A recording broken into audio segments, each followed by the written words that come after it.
A black soldier, Staff Sergeant David Miller, proud in his military uniform, walked through the airport, only to be grabbed, shoved, and accused of stealing. The white cops refused to check his ID, calling him a liar as they twisted his arms behind his back.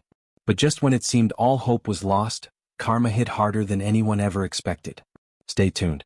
Staff Sergeant David Miller stepped off the plane at the airport. His Army service uniform was spotless, his name embroidered above his chest. He had just returned from an overseas deployment, eager to surprise his mother in Atlanta before heading to his base in North Carolina. He adjusted his duffel bag and checked his phone for a message from his ride. As he moved toward baggage claim, he noticed the looks, the stares. It wasn't admiration, it wasn't respect, it was suspicion. A group of airport security officers whispered amongst themselves. A white woman near the coffee shop clutched her purse tighter. 2 TSA agents kept their eyes locked on him.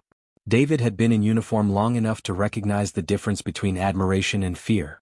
He sighed, not again. David had faced this before, people doubting that a black man could be a soldier. But today something felt different. The air was thick with tension.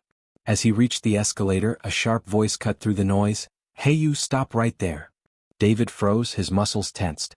Slowly, he turned to see 2 police officers striding toward him. Officer Mark Benson, a burly man with a thick mustache, had one hand on his holster.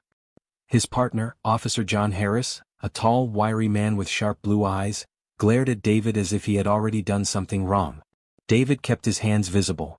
He had learned years ago that moving too quickly could cost him his life. "Is there a problem, officer?" he asked, his voice calm but firm. Benson scoffed. "Yeah, there is.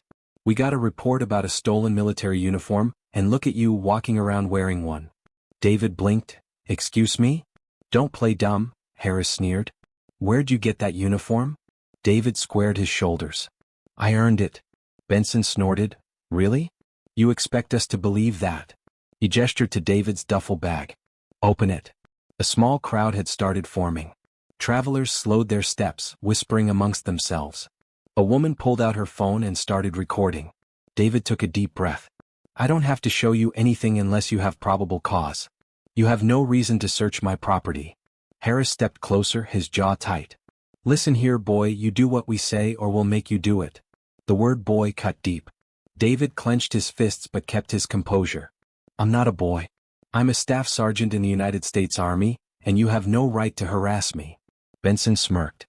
"That's funny because we got a report of a black male impersonating military personnel, and you matched the description." David's blood boiled. "You think I stole my own uniform?" Harris grabbed David's arm. "I don't think I know. Now, hands behind your back." The crowd gasped. A little black boy holding his mother's hand watched with wide, frightened eyes. David didn't resist, but he didn't comply either. "I will not be treated like a criminal. I fought for this country. I deserve respect."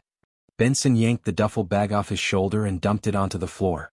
His military documents, neatly folded dress blues and personal belongings spilled out. "See, what did I tell you?" Benson announced. "Fake." Harris smirked. "Looks like we got ourselves a liar." David's jaw tightened. "Call my commanding officer. He'll clear this up in seconds." Benson shoved David against the wall. "Oh, you ain't getting no favors today." Harris reached for his radio. "We got a situation at Gate 4. Suspect resisting arrest." "Lies?" a voice shouted. The officers turned to see an elderly black man in a veteran's cap stepping forward. "I've been watching this whole thing. This man ain't resisting nothing." The crowd started murmuring in agreement. More phones were raised. A woman yelled, "That's racial profiling." But the cops didn't care. Benson pulled out his cuffs. Harris twisted David's arm behind his back. David gritted his teeth. His patience had run out. "Do you have any idea who I am?" David said, his voice like steel. Benson rolled his eyes. "Yeah, you're a fraud." Then another voice boomed through the terminal, "Unhand that soldier." Silence. A tall, authoritative black man in a police captain's uniform strode toward them. His badge gleamed, his nameplate read Captain Samuel Davies. Benson and Harris stiffened. "Captain," Benson stammered. Davies' dark eyes burned with fury.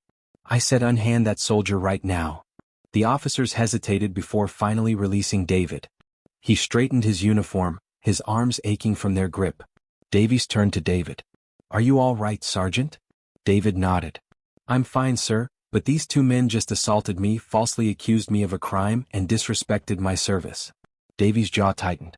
He turned to Benson and Harris. You two my office now. But sir? Harris started. Now. Davies roared. Benson gulped. Harris swallowed hard. They knew they were in deep trouble. Davies turned back to David. I promise you, Sergeant, these men will face consequences for what they've done. The crowd erupted into applause. Some people cheered. The elderly veteran smiled proudly as the officers dragged their feet toward their doom. David exhaled. Justice wasn't fully served yet, but karma was coming, and it was coming fast. Inside the Atlanta Airport Security Office, the air was thick with tension. Officers Mark Benson and John Harris sat stiffly in metal chairs, their faces pale. Across from them stood Captain Samuel Davies, his arms crossed, his expression unreadable. Staff Sergeant David Miller leaned against the wall, his posture strong, his uniform still neat despite what he had just endured. He wasn't just here for an apology, he was here to make sure justice was served. The door swung open and a short, stocky white man in a navy blue suit walked in. His badge read Chief Robert Lewis. He glanced at David, then at the two officers. Tell me what happened, Lewis said, his voice low and cold. Before Benson could open his mouth, Davies spoke first. These two officers falsely accused an active duty soldier of theft, assaulted him in public, and attempted to arrest him with no evidence. Lewis's gaze hardened. Is that true? Benson swallowed. Sir, we were just doing our job. We received a report about a stolen military uniform, and this man matched the description. Really? Lewis's tone was deadly calm. Because I reviewed the airport footage on my way here, and from what I saw, the only thing Staff Sergeant Miller was guilty of was walking through this airport while black. Benson and Harris's faces drained of color. Lewis continued, not only did you humiliate a decorated soldier, but you also lied on your report, calling him resistant when he clearly wasn't. That's falsifying an official statement. Harris shot up in his seat. We didn't mean. Sit down. Lewis's voice was a whip. Harris sat. Davies folded his arms. You didn't even check his military ID before manhandling him. You assumed he was a fraud just because he's a black man in uniform. Lewis sighed and turned to David. Staff Sergeant Miller, I'd like to personally apologize on behalf of this department. You were treated unfairly, and I promise you this will not go unpunished. David met his gaze. Apologies don't fix what happened. These men need to face real consequences. Lewis nodded. Oh, they will. He turned back to the officers. Effective immediately, both of you are suspended without pay pending an internal investigation. If found guilty of discrimination and abuse of power, you'll be fired and stripped of your badges. Benson shot up again. Sir, you can't be serious. Lewis's voice was sharp as a blade. You think I'm joking? He threw a thick file onto the desk. You two have multiple complaints against you. Racial profiling, excessive force, misconduct. And now you've gone and harassed an American hero. You're lucky we're not pressing charges. Harris's hands balled into fists. This is unfair. Davies stepped forward. You think unfair is being accused of stealing your own uniform? You think unfair is being shoved against a wall in front of a crowd, treated like a criminal when you've done nothing wrong? His eyes darkened. You don't know unfair. But you're about to. The room was silent. Benson slumped in his seat, his head dropping into his hands. Harris gritted his teeth, his whole body trembling with anger. Lewis nodded toward the door. Get out of my sight, both of you. With nothing left to say, Benson and Harris dragged themselves toward the exit. But just as they reached the door, David spoke. Hey, officers. They turned, bitterness in their eyes. David took one slow step forward, his voice steady. Next time you see a black man in uniform, show some damn respect. We fight for this country too. The door slammed shut behind them. Davies let out a slow breath. Lewis rubbed his temples.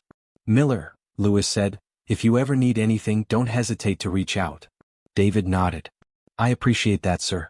But what I really need is for this to stop happening to people who look like me. Davies stepped forward, placing a firm hand on David's shoulder. We've got a long way to go, but today we took a step in the right direction. David exhaled. He knew this wasn't the end of racism, discrimination, or injustice. But today at least the right side won. As he grabbed his duffel bag and left the office, the weight on his chest felt just a little lighter. Because for once, karma came right on time. They tried to strip him of his dignity. They tried to twist his story like so many before him. But what they didn't count on was truth. Was justice. was the crowd that refused to look away. Today one soldier stood his ground and the system for once stood with him.